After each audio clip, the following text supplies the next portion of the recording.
Bonsoir à tous, bienvenue dans ce journal. Tout de suite, le sommaire. Les fêtes de fin d'année riment souvent avec la présence des produits périmés dans les marchés. Cette année, vendeurs et consommateurs veillent au grain. Le constat de Alessandra Diotan dans ce journal.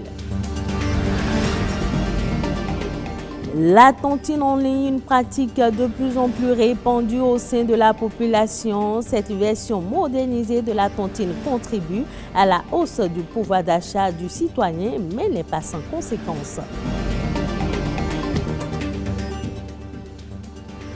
Commercialisés dans des emballages aux couleurs vives, les cubes de bouillon sont souvent utilisés en cuisine pour servir des austères de goût. Or, les risques courus en consommant ces petits cubes sont nombreux.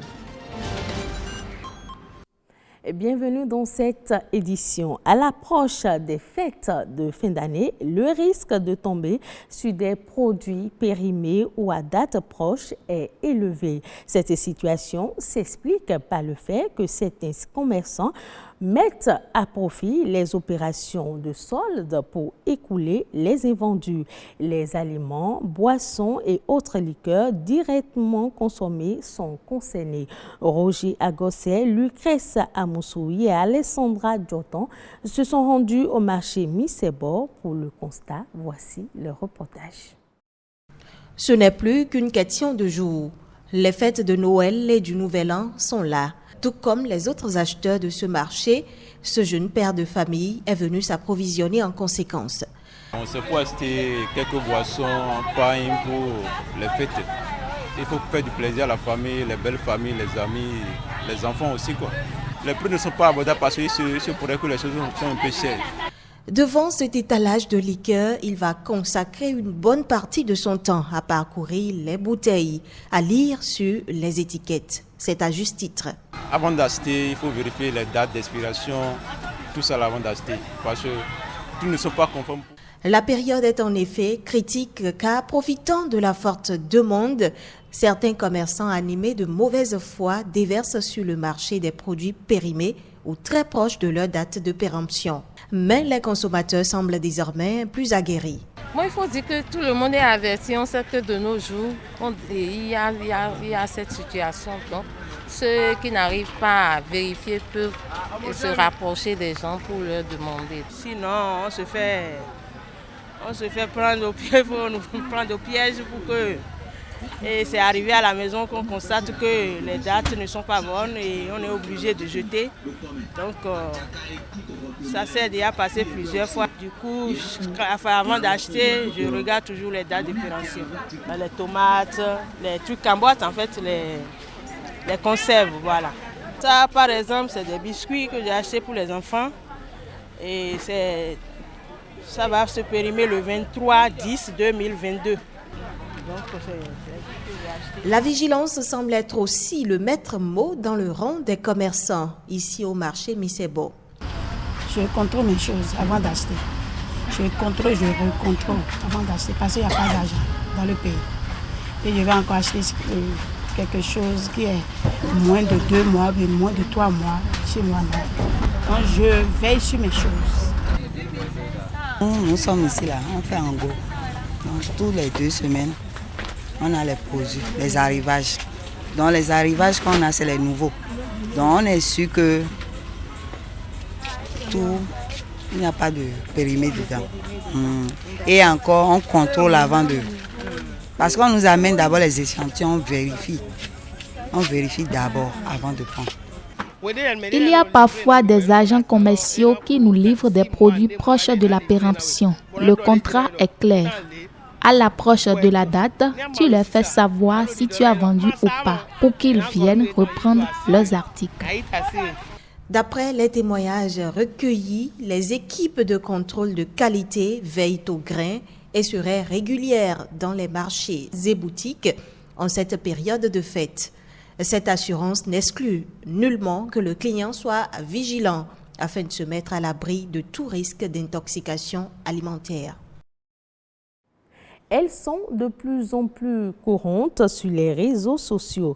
Il s'agit d'une nouvelle forme de tontine qui permet d'épargner auprès d'une tierce personne via les réseaux sociaux sans toutefois la connaître. Mais c'est une pratique qui ne reste pas moins risquée. Que faut-il savoir sur les tontines virtuelles? La réponse dans ce reportage de Christelle Hueto et Amandine Anyamboussou. La tontine est un système d'épargne qui existe depuis des décennies en Afrique. Mais désormais, elle se modernise grâce au numérique. Pas besoin de se déplacer. La tontine en ligne se fait de façon rotative et exclusivement par le biais des réseaux sociaux. J'ai eu à faire l'expérience une fois et j'ai donné des tontines en ligne et la personne m'a dit que j'aurais des colis en retour que j'ai eu. Faire sortir mon argent de ma poche et envoyer à quelqu'un que je ne maîtrise pas bien, que je ne connais pas, et lui envoyer soit disant que je suis en train de faire une tontine. C'est pas ma chose. Moi, oui, j'ai trouvé de bénéfices dedans. Pour moi, c'est fiable. C'est quelque chose de confiance. Vous confiez votre argent à quelqu'un, bien à une entreprise, disons en ligne, que vous ne connaissez pas. Alors c'est un gros risque que vous prenez, quoi.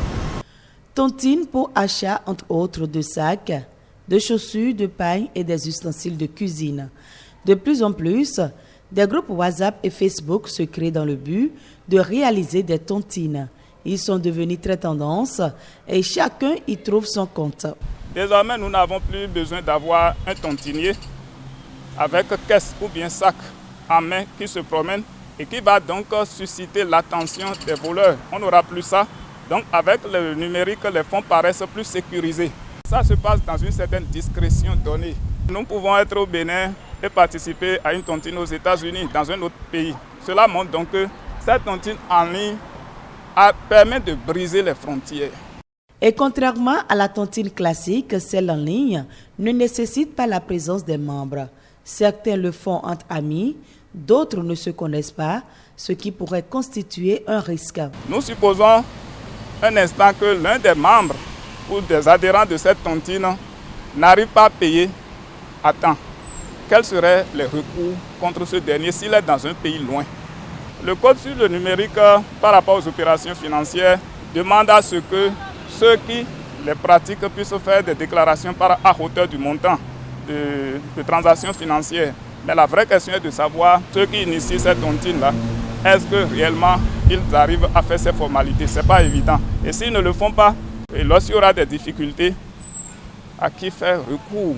Face à cette nouvelle pratique où la confiance ne peut être garantie, les spécialistes recommandent de faire recours aux institutions financières compétentes pour sécuriser son argent. Il n'y a pas d'épargne sans risque. Toutefois, les institutions financières qui quand même ont une certaine couverture institutionnelle reconnue paraissent plus conseillées pour faire les épargnes. Les amoureux des tontines, responsables comme membres, doivent être vigilants pour ne pas se faire arnaquer. Il est presque indispensable aujourd'hui de cuisiner sans y faire recours. Il s'agit des cubes bouillons très prisés par les restauratrices, les cuisiniers et les bonnes dames. Or, sa consommation expose à de nombreuses maladies cardiovasculaires. Pourquoi les cubes bouillons sont-ils un danger pour la santé? Les précisions dans ce reportage de Soraïda Lessiwe, Arnaud Havana et Héloïse Wilato. Jessica déguste avec appétit son plat de sauce tomate au poisson assaisonné au bouillon que nous appelons communément cube. Un ingrédient qui permet de relever le goût du repas. Lorsque nous mangeons pas chez nous, on est habitué à la consommation de la nourriture avec des bouillons.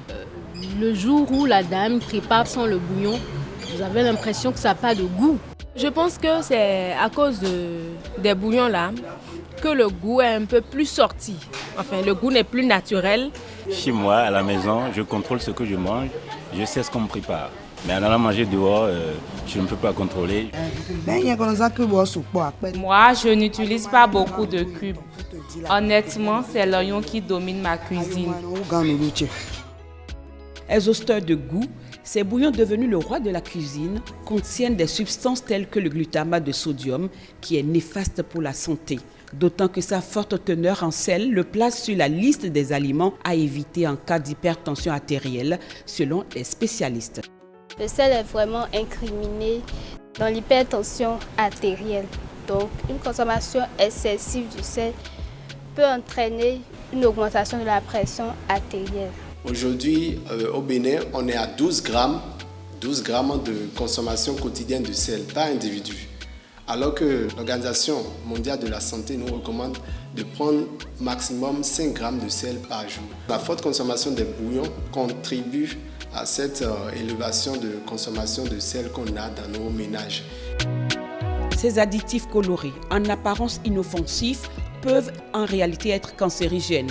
Pas question donc d'en abuser, de les mettre dans toutes les soupes et sauces. Il existe des ingrédients naturels qui peuvent jouer le rôle de substitution pour le plaisir des papilles gustatives. Il faut par exemple utiliser les poissons, les petits frettins moulus. Il faut également utiliser les épices fraîches. Donc si on veut rehausser aussi le goût de nos assiettes sans pour autant utiliser les bouillons, on peut le faire à partir des épices, des herbes que nous avons sur le marché. Et aussi, il faut savoir qu'on peut faire nos bouillons à la maison. Selon les spécialistes de la nutrition, les bouillons sont nuisibles à la santé. Ils déconseillent aux consommateurs donc d'en faire usage. La lutte contre les changements climatiques est aujourd'hui une préoccupation pour tous. La reforestation, voilà ce qui est proposé pour atténuer les effets de ce phénomène. Mais si un arbre devient gênant, ne faudrait-il pas l'abattre? L'abattage des arbres est interdit. Sinon, dans quelles conditions peut-on le faire? Un spécialiste des eaux et forêts nous propose des réponses. Suivons Arnaud Orecan. On ne dira pas qu'il ne faut pas du tout abattre les arbres. Ce n'est pas possible parce que toute la vie de l'homme tourne autour de l'arbre. Et on en a besoin sur tous les plans, depuis le bébé du berceau jusqu'à l'enterrement au cercueil. Donc à un moment donné, il faut les abattre, mais seulement il faut les abattre dans des conditions données, des conditions prévues par les textes de la République. Et pour ce faire, à chaque fois qu'il s'agira d'abattre normalement un arbre, il y a une demande, il y a des formalités à faire au niveau de l'administration forestière. Même si c'est chez vous, même si c'est un arbre que nous vous avons sensibilisé par exemple à planter devant votre maison, que ce soit à l'intérieur même de votre cour, au moment de l'abattre, vous êtes obligé de vous rapprocher encore de l'administration forestière pour faire la demande et nous allons voir avec vous quelles sont les motivations qui vous amènent à vouloir abattre cet arbre en ce moment. Et si nous ne voyons pas ces motivations pertinentes, nous allons vous suggérer d'autres approches pour pouvoir préserver l'arbre. Il ne faut pas abattre un arbre, peu importe son âge. Un arbre sur une cour ou bien devant un portail, ça on peut l'abattre quand à un moment donné ça ne commence pas à gêner.